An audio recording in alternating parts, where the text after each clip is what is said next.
મિત્રો, આપ સર્વેનું આપણી યુટ્યુબ ચેનલ એસકે સ્ટડી ટોકની અંદર હાર્દિક સ્વાગત છે. મિત્રો, આજના આ વિડીયોની અંદર તમે જે ટાટ સેકન્ડરીની અથવા ટાટ હાયર સેકન્ડરીની તૈયારી કરો છો, તો એ તૈયારીની અંદર હવે છેલ્લા દિવસો કહી શકાય થોડોક ઓછો સમય કહેવાય. અમુક મિત્રો રિવિઝનના મોડ ઉપર આવી ગયા હશે, તો ખાસ કરીને અમુક વસ્તુ કે જેમાં તમારે વધુ ભાર આપવો જોઈએ.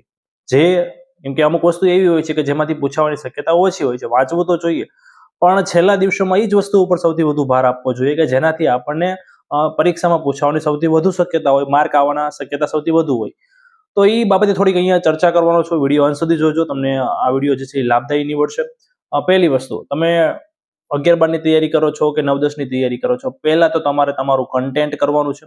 હું છેલ્લા 7 મહિનાથી આ જ બોલ કરું છું કે તમને તમારું કન્ટેન્ટ જ સરકારી શિક્ષક બનાવશે. મિત્રો, કેમ કે 80 માર્કનું 2 પૂઠાની વચ્ચેથી આવવાનું છે અને એ ફિક્સ જ હોય કે જો એમાંથી આવવાનું છે તો પછી તમારે એમાં પીએચડી કરી જ નાખવાની હોય. 2 વાર વંચાઈ ગયું હોય તો 5 વાર વાંચો, મેક્સિમમ રિવિઝન કરો, મનન કરો, પ્રેક્ટિસ કરો, એમસીક્યુની પ્રેક્ટિસ કરો, મેન્સની સાથે સાથે કરતા તો લેખીને પ્રેક્ટિસ કરો.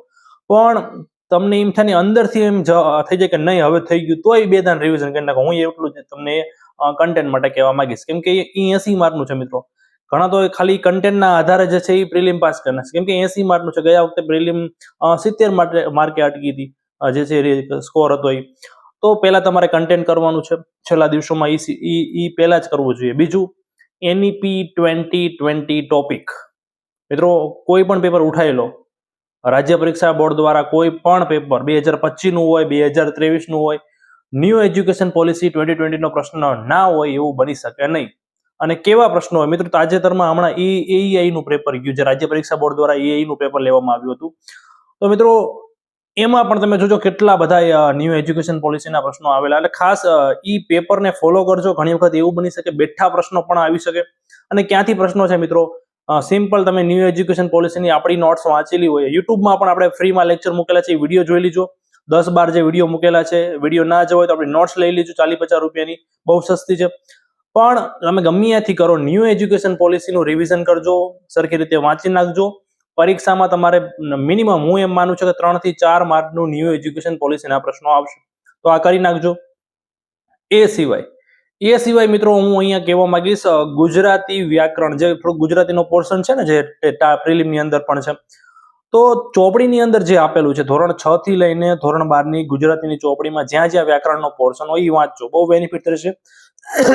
સોરી મિત્રો, કેમ કે રાજ્ય પરીક્ષા બોર્ડના પ્રશ્નોમાં મોટા ભાગનું જે પ્રશ્નો નીકળતા હોય છે એ પાઠ્યપુસ્તક થ્રુ નીકળતા હોય છે. એટલે ગુજરાતીનું તમને જે સિલેબસ મુજબ જે ટોપિક આપેલા છે તો એ 6 થી 12ની ચોપડીમાંથી ખાસ છેલ્લા દિવસોમાં રિવિઝન કરજો. બીજું, રિઝનિંગ રિવિઝન કરજો.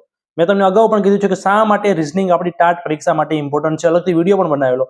કારણ કે મિત્રો, ઘણા બધા મિત્રો એવા હોય છે કે જેને અંગ્રેજી નથી ફાવતું. ઘણા બધા જીકેનો પોર્શન આપણે સ્કીપ કરીએ છીએ, ઇતિહાસ, વારસો, ભૂગોળ આપણે અડતા નથી. તો શું કરવું? તો રિઝનિંગ એક એવો વિષય છે કે જે તમે બહુ ઇઝી હોય છે, કોમન જ પ્રશ્નો આવતા હોય છે.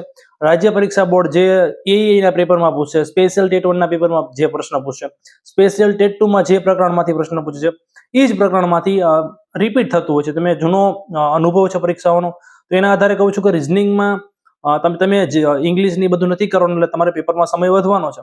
તો એ સમય જો તમે રિઝનિંગને વ્યવસ્થિત આપો છો અને સરખી પ્રેક્ટિસ કરેલી હોય, અને પ્રકરણ બહુ ઇઝી હોય છે, લોહીના સંબંધ ને બધું, કોડિંગ ડીકોડિંગ ને આપણે અન્ય પરીક્ષાઓની જેમ લેવલવાળા પ્રશ્નો આવતા નથી, બહુ ઇઝી હોય છે. એટલે આ રિઝનિંગ છે એ તમને સ્કોરમાં આગળ લઈ જવા માટે મદદરૂપ રહેશે. એટલે લાસ્ટના સમયે આ પ્રેક્ટિસ કરજો, કન્ટેન્ટ કરજો, ન્યૂ NEP 2020 કરજો, રિઝનિંગ કરજો.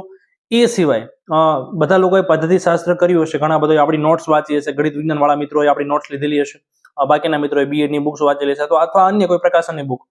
પણ મિત્રો, એની અંદર પણ હું જે ટોપિક કહું છું એ ટોપિકમાંથી પ્રશ્નો દર વખતે આવે જ છે. એટલે એ તો એકવાર ફરતી નજર ફેરવી જ લેજો. અને કયા ટોપિક? તો પહેલો ટોપિક છે મિત્રો માઇક્રો ટીચિંગ.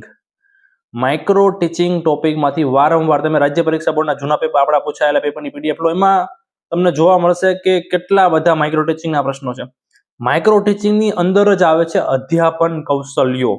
કેટલા બધા કૌશલ્ય, પ્રશ્ન પ્રવાહિતા કૌશલ્ય, ઉદાહરણ કૌશલ્ય, સ્પષ્ટીકરણ કૌશલ્ય, ઉત્તેજના પરિવર્તન કૌશલ્ય. તો આવા બધા તમને MCQ જોવા મળશે, તો એ ખાસ કરી નાખજો. મેન હેતુ મિત્રો, આ બધી વસ્તુ તમારે, આ વસ્તુ ક્યારે તમને આવડે?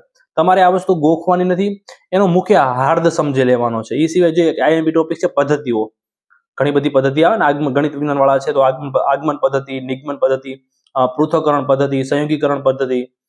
તો ખાસ મિત્રો એક સમજો, તમે કોઈ પણની બુક લઈ લો, કોઈ પણ એકેડેમી વાળાની બુક લઈ લો, મારી નોટ્સ લઈ લો, કોઈ દિવસ બેઠો પ્રશ્ન નથી આવવાનો. આ પદ્ધતિઓ છે એ તમારે એનો હાર્દ સમજવાનો છે. ઉદાહરણ તરીકે ઉદાહરણની જે પદ્ધતિ છે, ઉદાહરણ આપીને એનું સામાન્યીકરણ તારવવામાં આવે તો એને આગમન પદ્ધતિ કહેવાય. તો તમને એક પ્રેક્ટિકલ સ્વરૂપનો પ્રશ્ન આપવામાં આવશે કે ધોરણ 8ના નેહાબેન છે એ બાળકોને વિવિધ ઉદાહરણો આપે છે અને એના ઉપરથી નિયમની તારવણી કરે છે. તો અહીં નેહાબેને કયો પદ્ધતિનો ઉપયોગ કર્યો, કઈ પદ્ધતિનો ઉપયોગ કર્યો? તો આગમન પદ્ધતિનો ઉપયોગ કર્યો કહેવાય. તો આ રીતના નોટ્સમાંથી બેઠા પ્રશ્નો નહીં આવે, પણ એ જે કહેવા માંગે છે, એ જે હાર્દ છે પદ્ધતિનો, તમને અહીંયા સ્પેસિફાઈ કરીને આપેલું જ હશે, તો એ સમજવાનું છે. તો ખાસ પદ્ધતિશાસ્ત્રની અંદર પદ્ધતિઓમાંથી પ્રશ્નો આવશે જ, દર વખતે આવતા જ હોય છે. અધ્યાપન સૂત્રોમાંથી સરળ પરથી કઠિન પર જવું, સરળ પરથી સંકુલ પર જવું, આગમન ઉપરથી નિગમન તરફ જવું, ઘણા બધા જે અધ્યાપન સૂત્રો છે એ પણ આપણે આપણી નોટ્સની અંદર આપેલું છે. યુટ્યુબમાં પણ આપણે આ લેક્ચર મૂકેલા છે ફ્રીમાં, તો તમે ત્યાંથી પણ આપણી ચેનલમાં જોઈ શકો, જૂના વિડીયો જોજો. પ્લેલિસ્ટ પણ તમને મળી જશે, ranker notes YouTube lecture series, ત્યાં પણ આ બધું મેં આપેલું છે. એ સિવાય યોજનાઓ, મિત્રો યોજનાના પ્રશ્નો 4 થી 5 માર્કનું બેઠું યોજનામાંથી આવશે. ઘણા કે સાહેબ કેટલી બધી યોજનાઓ છે, પણ મિત્રો એક વાત, યોજના એ વસ્તુ છે ને કે એક લિમિટેડ સ્ટોક છે કે 120 કે 130 ને બહુ સરળ હોય છે. તમે એકવાર વાંચી લો એટલે બહુ મજા આવે અને જાણવા પણ મળે એનાથી.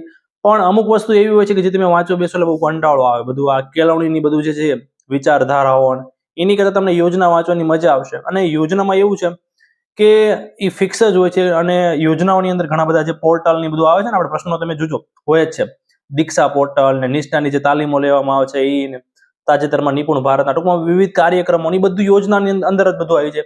તો આ વસ્તુ કરજો. કેમ કે તમે પેપર કોઈ પણ ઉઠાઈ લો, અત્યારે એઆઈ નું પેપર હોય, રાજ્ય પરીક્ષા બોર્ડ દ્વારા છેલ્લે કોઈ પણ 5 પરીક્ષાઓ લીધી, જોઈ લો પેપર, તમને ખ્યાલ આવી જશે કે આ વસ્તુ વારંવાર મિત્રો રિપીટ થાય છે. તો ખાસ આ જે યોજનાઓ છે, શૈક્ષણિક વર્તમાન પ્રવાહ, એ પણ, કેમ કે શા માટે હું ઘણા કે સાહેબ આવું કેમ કરવાનું, કેમ કે મિત્રો આ ઓછી વસ્તુ છે, લિમિટેડ સ્ટોક છે, ઓછું વાંચવાનું છે અને માર્ક તમારે આવવાના છે. એટલા માટે હું આ રિવિઝનની આ વાત કરું છું. તો ખાસ ફરીથી રિવિઝન કરાવી દઉં છું. કન્ટેન્ટ પહેલા કરો, એનઈપી 2020 કરો. છેલ્લે મિત્રો એ સિવાય મેં આટલી વસ્તુ કીધી, એ સિવાય જો કરવું હોય તો 11-12 મનોવિજ્ઞાન કરવાની જ છે. મેં અહીંયા જે ટોપિક કીધા આ સિવાય ઘણા બધા ટોપિક કરવાના જ હોય છે, પણ રિવિઝનમાં આટલા ટોપિક ઉપર ભાર વધુ આપજો. કેમ કે આનાથી તમને છેલ્લા હથોડા જેવી ટ્રેનિંગ મેં જે છે પ્રેક્ટિસ કરવી હોય તો આ વસ્તુ તમને કામમાં લાગશે. એનઈપી 2020, 11-12 મનોવિજ્ઞાન, પદ્ધતિશાસ્ત્રની અંદર વાત કરીએ તો માઇક્રો ટીચિંગ, પદ્ધતિઓ, અધ્યાપન સૂત્રો, કૌશલ્યો, એ સિવાય અલગથી વાત કરીએ તો યોજનાઓ, શૈક્ષણિક વર્તમાન પ્રવાહ. એ સિવાય હજી 2-3 ટોપિક રહી ગયા મિત્રો. બેન્જામિન બ્લૂમનું વર્ગીકરણ, હેતુઓને લગતા પ્રશ્નો આવતા હોય છે, તમે જોયા હશે ઓપ્શનની અંદર, જ્ઞાન, સમજ, ઉપયોજન, કૌશલ્ય, રસ, વલણ, કંઈક આપેલું હોય કે શિક્ષક આવું કંઈક કરે છે તો અહીંયા કયા હેતુનો ઉપયોગ થયો છે, જ્ઞાન, સમજ, ઉપયોજન, આવા પ્રેક્ટિકલ બેઝ. તો એ ખાસ એ કરજો. વારંવાર પ્રશ્નો એકાદ માર્કનો આવતો જ હોય છે. એ સિવાય પાઠ આયોજન, હર્બર્ટ સ્પેન્સર દ્વારા જે પાઠ આયોજન આપવામાં આવેલું છે, તો એ પણ પાઠ આયોજનમાંથી વારંવાર પ્રશ્નો જે છે એ આવતા હોય છે. ગુજરાતીની આપણે વાત કરી લીધી, રીઝનિંગની વાત કરી લીધી. છેલ્લો એક ટોપિક હું કહેવા માંગીશ, જે આઈએમપી છે, ક્રિયાત્મક સંશોધન. ક્રિયાત્મક સંશોધનમાંથી પણ ક્રિયાત્મક સંશોધનના એના જે સોપાનો છે અને અંદર કઈ રીતનું હોય છે, તો એ સિમ્પલ ઉપરથી આપણે સમજી લેવાનું છે. આપણે પીએચડી નથી કરવાની મિત્રો, આપણે કંઈ એમએડના વિદ્યાર્થી નથી કે આપણે ડિટેલમાં એટલું બધું ઊંડું ઉતરવાનું છે. પણ આટલી વસ્તુ જે છે એ પહેલા કરજો. આ સિવાય ઘણું બધું કરવાનું છે, પણ પહેલા આ કરજો, કેમ કે આ વસ્તુ મિત્રો આઈએમપી છે. એટલે આ રીતનું તમે કોઈ પણ ટાટ એસની તૈયારી કરતા હોય કે ટાટ એચએસની તૈયારી કરતા હોય, તમને જે છે એ પરીક્ષાની અંદર ફાયદો થશે. આ સિવાય મિત્રો ઇંગ્લિશ છે. ઘણા મિત્રો કહે છે ઇંગ્લિશમાં તમે કોઈ દિવસ નથી કીધું. થોડાક સમયની અંદર હું ઇંગ્લિશ બાબતે પણ વિડીયો મૂકીશ કે છેલ્લા સમયે ઇંગ્લિશ કોઈ કર્યું જ નથી ને જો થોડુંક વાંચવું, 2-5 દી આપવા હોય તો કયો ટોપિક જોવાય, ક્યાંથી વંચાય, શું વંચાય, એ બાબતે હું વિડીયો મૂકીશ. એટલે ખાસ જે છે આપણી ચેનલમાં જોડાયેલા રહેજો. ચેનલ ઉપર તમે નવા હોય તો ચેનલને સબસ્ક્રાઇબ કરી દેજો અને ખાસ બાજુમાં આપેલા બેલ આઇકનને પણ દબાવી દેજો, જેથી હું કોઈ પણ વિડીયો મૂકું તો તમારા સુધી પહોંચી જાય. ધન્યવાદ.